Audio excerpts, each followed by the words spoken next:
বাংলাদেশের রাষ্ট্রপতি শাহাবুদ্দিন চুপ্পু পদত্যাগ করেছেন।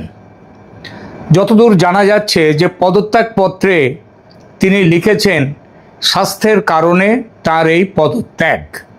যদিও খবর নানা রকম ভাসছে, এই যে খবরগুলো ভাসছে তার মধ্যে সবথেকে বড় যে খবরটি সেটা হচ্ছে বিএনপি সরকারের প্রবল চাপেই তিনি পদত্যাগ করতে বাধ্য হয়েছেন। কেন বিএনপি সরকার তার উপরে ক্ষুব্ধ? এর একটা সম্ভাব্য কারণ আছে, সেটা হচ্ছে শেখ হাসিনা ভারতে নির্বাসিত বাংলাদেশের প্রধানমন্ত্রী শেখ হাসিনার সঙ্গে তার হঠাৎ নাকি যোগাযোগ হয়েছে। এই বিষয়ে এই খবরটা বাইরে আসার ফলে তার উপরে চাপ সৃষ্টি হয়েছে এবং সেই চাপের জন্যেই নাকি তিনি পদত্যাগ করেছেন। কি ঘটনা? এর বাইরে আরও কোনো ঘটনা থাকতে পারে, কোনো কারণ থাকতে পারে। বিএনপির মনে হতে পারে তাদের নিজেদের পছন্দের কোনো ব্যক্তিকে তারা রাষ্ট্রপতি করতে চান, সেটা খুব স্বাভাবিক, গণতন্ত্রে সেটা হয়ও। কিন্তু আসল কারণটা কি? যদি বিএনপির চাপের ফলে রাষ্ট্রপতি শাহাবুদ্দিন চুপ্পুকে পদত্যাগ করতে বাধ্য হতে হয়, তাহলে কেন সেই চাপ? আমরা আলোচনার মধ্যে আসব। প্রিয় দর্শক, রাজনীতিতে শেষ কথা বলে কিছু নেই, কথাটা বহুবার শোনা। কিন্তু যখন কোনো রাষ্ট্রের সর্বোচ্চ সাংবিধানিক পদ থেকে হঠাৎ করে কেউ বিদায় নেন, তখন সেই শেষ কথার পেছনে শুরু হয় হাজারটা নতুন প্রশ্ন। বাংলাদেশের রাজনীতিতে আবারও এটা এক বিশাল ভূকম্পন। রাষ্ট্রপতি মোহাম্মদ শাহাবুদ্দিন চুপ্পু পদত্যাগ, সরকারিভাবে বলা হচ্ছে স্বাস্থ্যগত কারণ। কিন্তু আসল ঘটনা কি আসলে এতটা সরল, নাকি এর পেছনে লুকিয়ে আছে এক অন্যরকম রাজনৈতিক থ্রিলার? কথাটা এজন্যই বলছি যে তারেক রহমানের সরকার প্রতিষ্ঠার পর রাষ্ট্রপতি শাহাবুদ্দিন চুপ্পু এবং এই সরকারের মধ্যে খুব ভালো একটা সম্পর্ক দেখা গিয়েছিল। যে রাষ্ট্রপতি মোহাম্মদ ইউনূসের আমলে তার বঙ্গভবন থেকে তিনি বেরোননি, সেই রাষ্ট্রপতি বেরিয়েছেন, প্রধানমন্ত্রীর সঙ্গে তিনি ঈদের নামাজ পড়েছেন, বিভিন্ন সরকারি প্রোগ্রামে অংশ নিয়েছেন।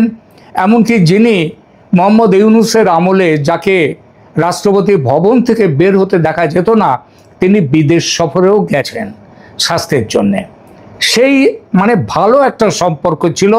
এমন কথাও শোনা যাচ্ছিল যে বিএনপি শাহাবুদ্দিন চুপ্পুকে তার যে রাষ্ট্রপতির পদের যে বাকি সময়টা তাকে রেখে দেবে। তাহলে হঠাৎ এমন কি হলো যার জন্যে এত ঝটিতি রাষ্ট্রপতিকে পদত্যাগে করতে হলো? আজকের ভিডিওতে আমরা এই রাজনীতির গভীরের খবরগুলো একে একে খুলে দেখব। চোখ রাখুন শেষ পর্যন্ত, কারণ সামনে যা দেখা যাচ্ছে তার আড়ালে অনেক কিছু ঘটছে যেটা সহজে দেখতে পাচ্ছেন না। আমরা আলোচনা করব সেই বিষয়টি নিয়ে। ঘটনাটা ঘটলো একেবারে আচমকা, যদিও গত কদিন ধরেই গুঞ্জন চলছিল। অবশেষে সব জল্পনা সত্যি করে রাষ্ট্রপতি চুপ্পু সরে দাঁড়ালেন। কিন্তু সমস্যা হলো, যখনই কোনো রাষ্ট্রে এমন নাটকীয় পরিবর্তন হয় তখনই বাতাসে গুঞ্জন ভাসে। আর এবার সেই গুঞ্জনের পারদ চড়েছে বহু গুণ।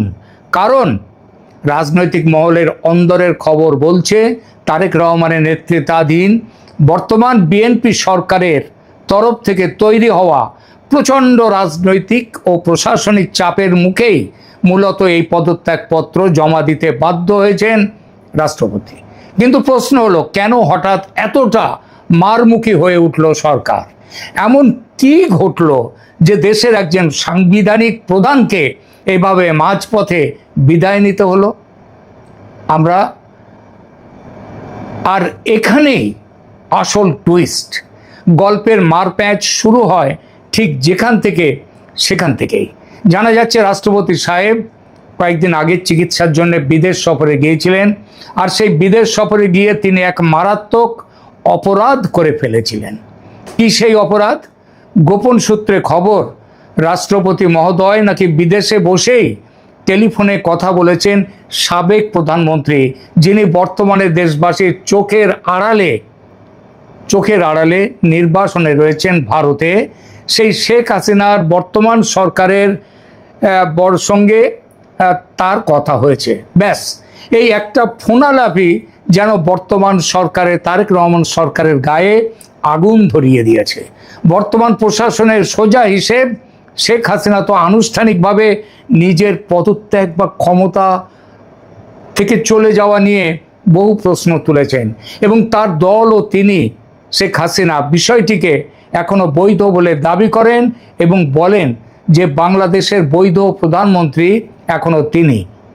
এমত অবস্থায় দেশের রাষ্ট্রপতি যদি সেই সাবেক নেত্রীর সঙ্গে গোপন আলাপে লিপ্ত হন, তবে তো কেল্লা ফতে, সরকার মারাত্মক আশঙ্কায় পড়ে গেল। দেখুন, আশঙ্কা যে সবসময় বাস্তবে থাকে তা নয়। আশঙ্কার জন্ম মনের মধ্যে, এবং সরকারের মধ্যে মনে যদি সেই প্রশ্নটা এসে যায়, সেই আশঙ্কা যদি এসে যায়, তাহলে সেটা অবাস্তব, মানে আশঙ্কা হতে পারে না এমন কথা হয় না। এখন আমাদের বড় প্রশ্ন হলো, এই আশঙ্কার কি আসলে কোনো ভিত্তি ছিল বা আছে, নাকি সরকার নিছক আতঙ্কে ভুগে এই সিদ্ধান্তটা নিল যে রাষ্ট্রপতিকে চলে যেতে হবে? আইনি বিশ্লেষকরা বলছেন আশঙ্কা অমূলক নয়, অমূলক ছিল না, তার ভিত্তি ছিল। বাংলাদেশের সংবিধান অনুযায়ী রাষ্ট্রপতি প্রজাতন্ত্রের এমন এক অনন্য স্তম্ভ, যার সই ছাড়া বা যার ইশারায় বহু বড় সাংবিধানিক সিদ্ধান্ত তৈরি হতে পারে বা আবার শূন্যতাও তৈরি হতে পারে।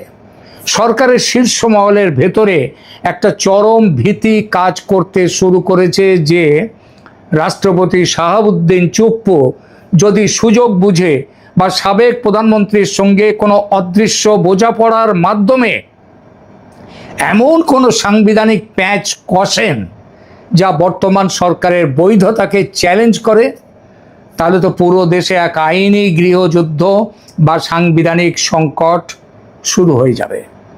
বিশেষত একটি আন্তর্জাতিক সমাজ, শুধু ভারত নয়, ভারতের সঙ্গে পশ্চিমা বিশ্ব এবং আমেরিকারও যোগাযোগ একটা চলছে যে তারেক রহমান সরকারের চীন প্রীতির কারণে তাকে ক্ষমতা থেকে সরিয়ে আবার শেখ হাসিনাকে ক্ষমতায় নিয়ে আসা।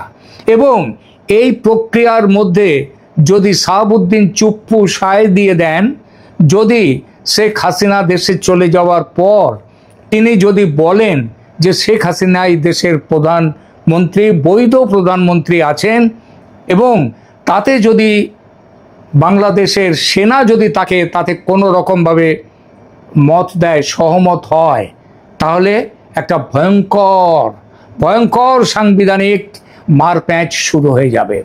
সংবিধানের মারপ্যাঁচ কেমন মারাত্মক হতে পারে তা তো আপনারা গত 2 বছরে হাড়ে হাড়ে টের পেয়েছেন বাংলাদেশে। তাই বর্তমান সরকার কোনো ঝুঁকি নিতে চায়নি। তারেক রহমানের সরকার পরিষ্কার বুঝেছে রোগ সারাতে হলে গোড়া থেকেই উপড়ে ফেলতে হবে।